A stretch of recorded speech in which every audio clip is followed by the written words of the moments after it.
उत्तराखंड की अंकिता भंडारी को 3 साल बाद इंसाफ मिला है। तीनों दोषियों को उम्र कैद की सजा का ऐलान हो गया है। कोटद्वार कोर्ट ने तीनों आरोपियों को दोषी ठहराया और उन्हें सजा सुनाई।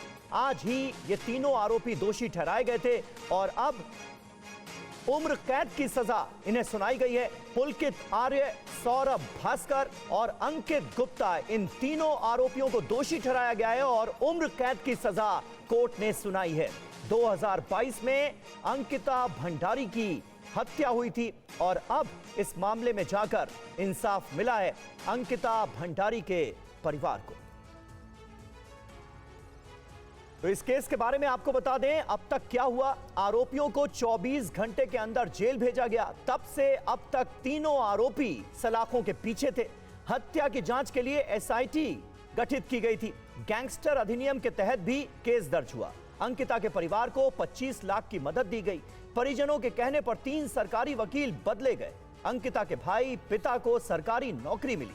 सख्त पैरवी की वजह से जमानत नहीं मिल सकी आरोपियों को। हत्या मामले में 500 पन्नों की चार्जशीट दायर की गई। 100 गवाहों के बयान भी शामिल किए गए और अब जाकर इस मामले में अंकिता भंडारी के परिवार को इंसाफ मिल पाया है। 3 के तीनों आरोपी दोषी करार दिए गए हैं और अब उन्हें उम्र कैद की सजा सुनाई गई है। पीयूष पांडे हमारे संवाददाता इस वक्त हमारे साथ मौजूद हैं। पीयूष, जिस वक्त का यह मामला था सुर्खियों में रहा और पूरे देश में इस बात को लेकर चर्चा हुई कि महिला सुरक्षा को लेकर जो उत्तराखंड में दावे हैं वो उन पर भी सवाल उठे और अब जाकर इस मामले में इंसाफ हुआ है। तीनों जो आरोपी हैं वो दोषी ठहराए गए हैं। उम्र कैद की सजा सुनाई गई है। यह केस अदालत में कैसे आगे बढ़ा, जरा आप अगर बता पाएं। बिल्कुल, देखिए, ये बहुत ही चर्चित हत्याकांड था और अंकिता भंडारी का केस सुप्रीम कोर्ट तक भी आया था और उसके बाद सुप्रीम कोर्ट ने इस मामले में आदेश भी जारी किया था।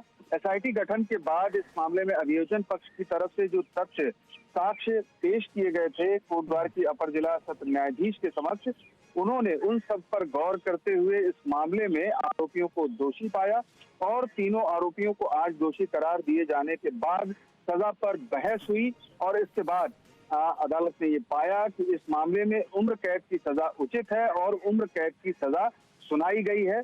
और इस अब उनके पास अपील का एक ऑप्शन है। जो आरोपियों के पास है वो हाईकोर्ट जा सकते हैं और उसके बाद सुप्रीम कोर्ट जा सकते हैं।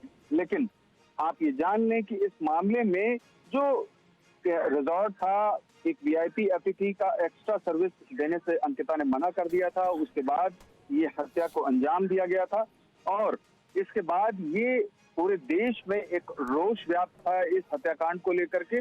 और अब जबकि इंसाफ मिल चुका है अंकिता के परिजनों को और इस मामले में अब जो तस्वीर थी वो साफ हो चुकी है। एसआईटी ने जो काम किया उसके बेसिस पर अभियोजन पक्ष की ओर से पूरा पुख्ता सबूत और सभी तथ्य अदालत के समक्ष रखे गए। उसके आधार पर अदालत ने इस मामले में तीनों दोषियों को उम्र कैद की सजा सुनाई है। जी शुक्रिया पीयूष आपका। सितंबर 2022 में अंकिता की हत्या हुई थी और अब इस मामले में अदालत का फैसला आया है। तीनों आरोपी दोषी ठहराए गए हैं। उम्र कैद की सजा मिली।